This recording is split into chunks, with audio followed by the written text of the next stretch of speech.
TradeStock, c'est avant tout un partenaire commercial au service des entreprises qui veulent optimiser la gestion de leur stock.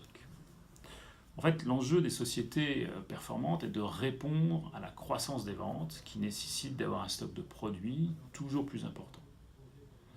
On parle bien évidemment de matières premières en amont de la chaîne de production pour les entreprises industrielles, mais aussi de produits finis ou de produits marchands pour les entreprises de négoce ou commerciales. Le principe est très simple. Tout comme une sorte de centrale d'achat, l'entreprise nous indique finalement ses besoins et on achète auprès de ses fournisseurs les produits. Le stock lui est mis à disposition et il peut les utiliser. C'est au fur et à mesure de cette utilisation que TradeStock revend les produits à l'entreprise. Tout est basé sur un cycle achat-vente. C'est ce qu'on appelle dans le métier la supply chain.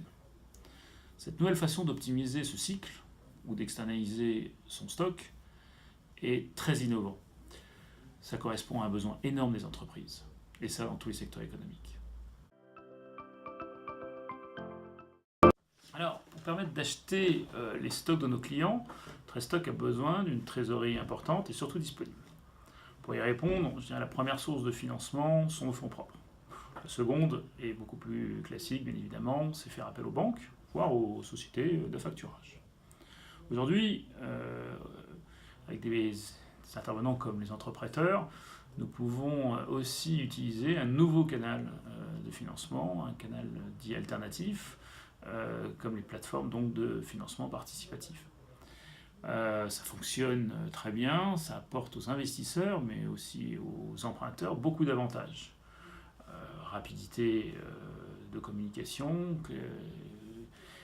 je dirais rapidité de collecte aussi, simplification des échanges, de la relation et surtout sécurisation juridique et opérationnelle.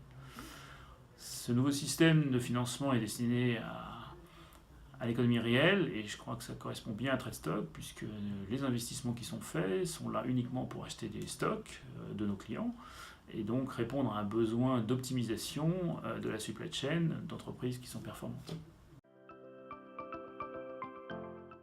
Alors, le crédit in fine, il est indispensable pour répondre aux besoins qui est d'avoir finalement un stock toujours stable et régulier.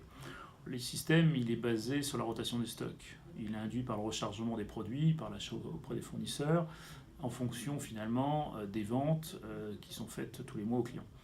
Le crédit in fine, il est tout bêtement calibré sur la durée du contrat qui est faite avec notre client. Ça a quand même un avantage important pour les investisseurs puisqu'à taux égal, le rendement est meilleur. Tout d'abord, un grand merci à tous ceux qui ont déjà investi et qui nous ont fait confiance. Ce que je voudrais dire aux investisseurs, c'est que la gestion du risque, elle est optimisée par plusieurs moyens. Tout d'abord, l'analyse en continu de la solidité et de l'activité de nos clients. Et puis, l'étude aussi des stocks, des produits que nous achetons, donc de la qualité de ces produits, de la valeur sur le marché, et souvent, la valeur d'achat que nous avons, elle est largement inférieure à la valeur de vente qu'on peut retrouver en boutique ou chez le client final. La rotation aussi, l'étude de la rotation est importante et elle nous garantit une très large sécurité. Contractuellement, c'est d'ailleurs le dernier point, on a un engagement fort de tous nos clients pour reprendre les stocks à l'arrêt du contrat. En fait, ce système, on peut dire que chez TradeStock, on a toujours une valeur de l'actif qui est largement supérieure à nos engagements qui ont été pris auprès de nos investisseurs. Je vous remercie.